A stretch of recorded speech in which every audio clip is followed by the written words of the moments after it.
अस्सलाम वालेकुम। मेरा नाम है जासिफ हाशमी और ये है Toyota Corolla Altis 1.6X special edition 2021 model और टोयोटा करोला ग्रैंडी एक्स 1.8 का कंपैरिजन। क्योंकि इन दोनों गाड़ियों के फीचर्स तकरीबन करीब सेम ही हैं और इन दोनों की प्राइस में अच्छा खासा फ़र्क है, तो मेरे ख्याल से इन दोनों गाड़ियों का कंपैरिजन बनता है। तो ये रहा comparison. Let's get started. Let's start with the exterior of these cars.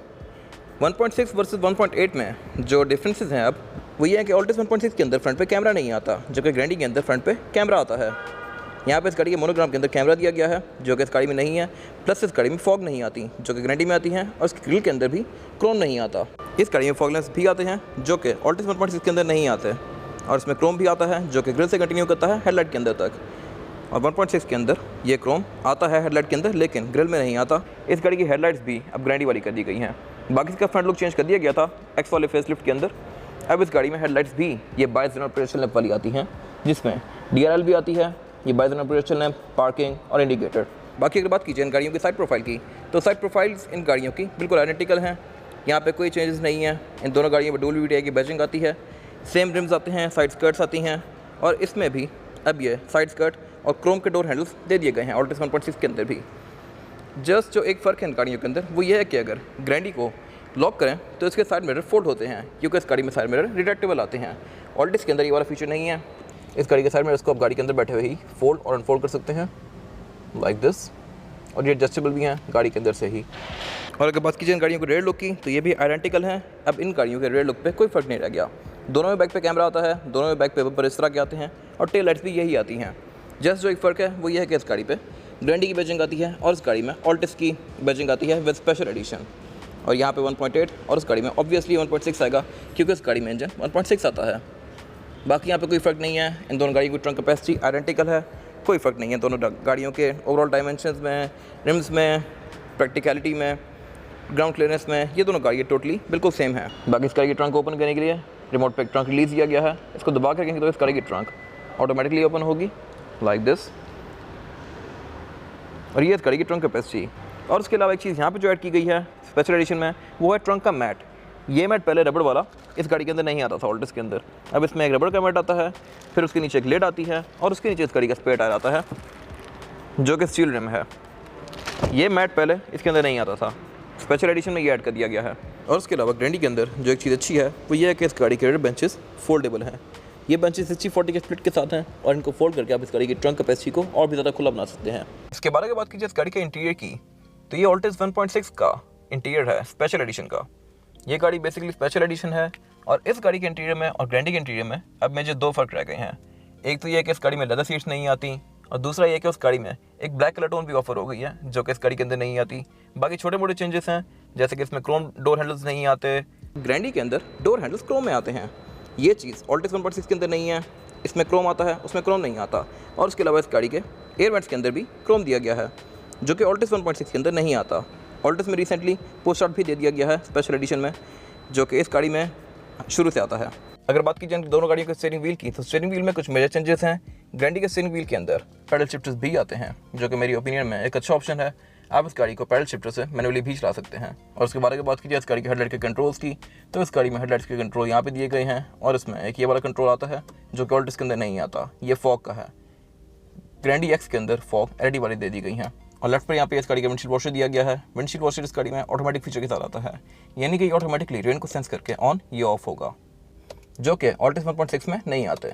Plus इसमें क्रूज भी आता है, जो कि अगेन ऑल्टिस 1.6 के अंदर नहीं आता, इवन स्पेशल एडिशन के अंदर भी। और उसके अलावा यहाँ पे कुछ खास चेंज नहीं है।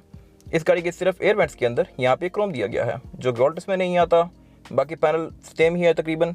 ऑल्टिस में ये एल्पाइन वाला आता है, जबकि ग्रैंडी के अंदर ये एल्पाइन का नहीं है। इसमें थोड़े से फीचर्स कंपैरेटिवली गाड़ी से ज़्यादा हैं।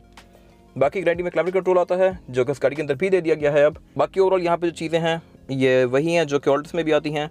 इस गाड़ी में सिर्फ जो चीज़ें एक्स्ट्रा दी गई हैं ग्रैंडी में, वो है स्पोर्ट मोड और ट्रैक्शन कंट्रोल।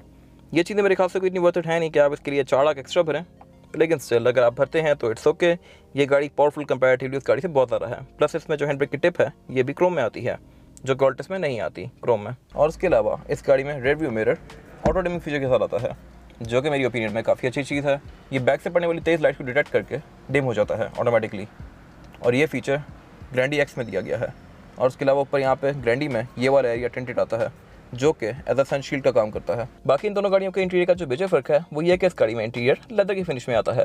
इस गाड़ी की सीट, सेंटर कंसोल वगैरह सारा कुछ लेदर में दिया गया है। प्लस ग्रैंडी के अंदर एक ब्लैक कलर टोन भी ऑफर होती है इंटीरियर की, जो कि ऑल्टिस में नहीं है। सेंटर में यहाँ पे एक ये सनग्लास होल्डर दिया गया है और सनरूफ के कंट्रोल्स दिए गए हैं। इस गाड़ी में अब क्योंकि सनरूफ भी आती है तो यहाँ से आप इस गाड़ी की सनरूफ को ओपन क्लोज कर सकते हैं और अप डाउन कर सकते हैं लाइक दिस। और जो एक और चीज़ गाड़ी के अंदर ऐड कर दी गई है वो ये है कि इस गाड़ी के वैनिटी मिरर्स के साथ अब लाइट भी आती है। पहली लाइट अगेन सिर्फ ग्रैंडी में थी, अभी इसमें भी दे दी गई है। तो बेसिकली इस गाड़ी की ना बॉडी ग्रैंडी वाली ही है, जैसे इसमें जो सीटें वगैरह लगाई हैं वो ऑल्टिस वाली हैं। इसके बाद अगर बात कीजिए इस गाड़ी में रेयर पैसेंजर्स के लिए सीटिंग कैपेसिटी की, तो रेयर पैसेंजर की सीटिंग कैपेसिटी भी इस गाड़ी में काफ़ी ज़्यादा स्पेशियस है। ये कंपैरेटिवली एल्सविन वगैरह सिटी उन सबसे ज़्यादा बड़ी है। इसकी लेग स्पेस भी यहाँ पे काफ़ी ज़्यादा है रेयर पैसेंजर्स के लिए, और हेडरूम भी मेरे पास गाड़ी के अंदर काफ़ी सफिशिएंट है। इस गाड़ी का हेडरूम पहले वाली ऑल्टिस से थोड़ा कंप्रोमाइज़ है इस तरह से, क्योंकि इसमें सनरूफ भी आती है और सनरूफ जो होती है वो छत के अंदर फोल्ड होती है। तो इसकी छत का जो ये वाला एरिया है सेंटर वाला, ये थोड़ा सा नीचे है और बैक पे यहाँ पे कोई इतना इशू नहीं है, बैक पे इसकी नॉर्मल ही है। तो बेसिकली इस गाड़ी के अंदर मेरे पास हेडरूम भी काफ़ी है और लेग रूम भी काफ़ी स्पेशियस है। कंपैरेटिवली ये जो सिटी वगैरह हो गई ये उनसे तो बहुत खुली है, सिविक से भी ये गाड़ी काफ़ी ज़्यादा खुली है। बाकी बैक पर इस गाड़ी में 3 बंदे आसानी से बैठ सकते हैं, तीसरा बंदा भी कंफर्टेबल होगा क्योंकि इस गाड़ी का फ्लोर बेड भी फ्लैट आता है। और उसके अलावा बैक पे यहाँ पे 2 चार्जिंग आउटलेट्स भी दिए गए हैं रेयर पैसेंजर्स के लिए। इस गाड़ी में कोई एयरवेंट्स नहीं आते अभी तक, होपफुली नेक्स्ट जनरेशन में होंगे, लेकिन कोरोला ने इस गाड़ी में अभी तक एयरवेंट्स नहीं दिए कोई रेयर पैसेंजर्स के लिए। बैक पे यहाँ पे एक सेंटर कंसोल आता है इस गाड़ी के अंदर, जिसको ओपन करके आप as a cup holder use कर सकते हैं और एज एन आर्मरेस्ट भी यूज़ कर सकते हैं इसको। और उसके अलावा क्योंकि अभी ऑल्टिस 1.6 का स्पेशल एडिशन वर्जन है तो इसमें सनरूफ आती है और कैमल लाइट्स भी बहुत आती हैं, जिसकी वजह से अभी यहाँ पे भी इसकी 2 कैमल लाइट्स हैं और एक ये सेंटर में भी कैमल लाइट दी गई है, तो इसमें इतनी सारी कैमल लाइट्स आती हैं। अब बाकी बैक पे ये नॉर्मली है, सीट 60 फैब्रिक की फिनिश में है। प्लस एक फीचर जो ग्रैंडी में आता है और इसमें नहीं है वो ये है कि इसकी रेयर बेंचेस फोल्डेबल नहीं है। ग्रैंडी में ये बेंच भी फोल्ड होता है और इसमें ये चीज़ नहीं है, तो ये एक फ़र्क है ग्रैंडी का और इसका। इस गाड़ी के रेयर बेंच को आप अनलॉक करके फोल्ड कर सकते हैं और इस गाड़ी के केबिन को ट्रंक के अंदर से ही एक्सेस कर सकते हैं, जो फीचर ऑल्टिस 1.6 के अंदर नहीं आता।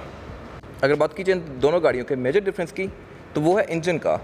1.6 में जो इंजन आता है ये 1600 होता है और ग्रैंडी में 1800 सीसी इंजन आता है। Corolla Altis 1.6 120 horse power produce करती है, जबकि ग्रैंडी 138 हॉर्स पावर प्रोड्यूस करती है।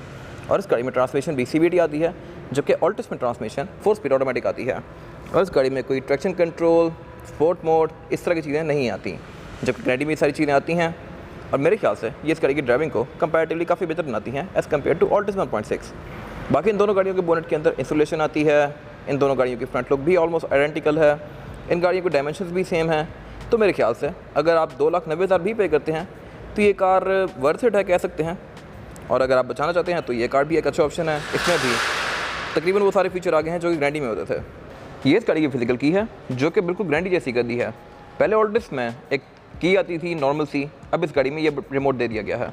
इसमें 4 बटन हैं, लॉक, अनलॉक, ट्रंक रिलीज और पैनिक बटन। ये की पहले ग्रैंडी में आती थी। ये कोई खास प्रीमियम नहीं है, प्लास्टिक की है, लेकिन स्टिल एक अच्छा इनिशिएटिव है और अब ऑल्टिस में भी आती है ये की। इसके बाद अगर बात कीजिए इन गाड़ियों की प्राइसेस की, तो ये ग्रैंडी की प्राइस है 3923 और ऑल्टिस 1.6 स्पेशल एडिशन की जो प्राइस है वो है 3633। इन दोनों गाड़ियों की प्राइस में तकरीबन 2,90,000 का फ़र्क है और मेरे ख्याल से ये फ़र्क वर्थ इट है, क्योंकि ग्रैंडी में ऐसी बहुत सारी चीज़ें आती हैं जो कि इस प्राइस को जस्टिफाई करती हैं, जैसे कि बड़ा इंजन, उस गाड़ी की परफॉर्मेंस ऑल्टिस से बहुत बाहर है। ग्रैंडी 138 हॉर्स पावर प्रोड्यूस करती है, जबकि ऑल्टिस 120, और इन दोनों गाड़ियों की फ्यूल एफिशिएंसी भी तकरीबन बराबर ही है। प्लस ग्रैंडी की रेयर सीट्स फोल्ड होती हैं, ग्रैंडी में फॉग लैंप्स आती हैं, ग्रैंडी में क्रूज़ आता है, पेडल शिफ्टर्स आते हैं जो कि इस गाड़ी में नहीं आते ऑल्टिस में। और उसके अलावा ग्रैंडी में इंटीरियर की कलर टोन भी ऑफर होती है, प्लस उसमें लेदर भी आता है। तो ये कुछ चीज़ें हैं जो कि ग्रैंडी को स्टिल वर्थ इट बनाती हैं। बाकी आपके ऊपर है कि आप कौन सी गाड़ी लेना पसंद करते हैं। ये दोनों ही गाड़ियाँ मेरी ओपिनियन में ठीक हैं और 2022 में इस गाड़ी की नई जनरेशन भी आ रही है, तो ये भी आप कंसीडर कर सकते हैं कि ये कार आपको बाइक करनी चाहिए फ़िलहाल या नहीं करनी चाहिए, क्योंकि 1 साल बाद ये जनरेशन थोड़ी पुरानी हो जाएगी। ये था कंपैरिजन कोरोला ऑल्टिस 1.6 का और ग्रैंडी का। तो अगर आपको ये कंपैरिजन पसंद आया तो इसको लाइक कीजिए, मेरे चैनल को सब्सक्राइब कीजिए, और अगर आपके पास इस गाड़ी से रिलेटेड कोई भी राय है तो उसको कमेंट सेक्शन में जरूर शेयर कीजिएगा, ताकि वो लोग जो ये गाड़ियाँ लेने वाले हैं वो आपकी राय से फ़ायदा उठा सकें। अपना ख्याल रखिएगा। Thank you.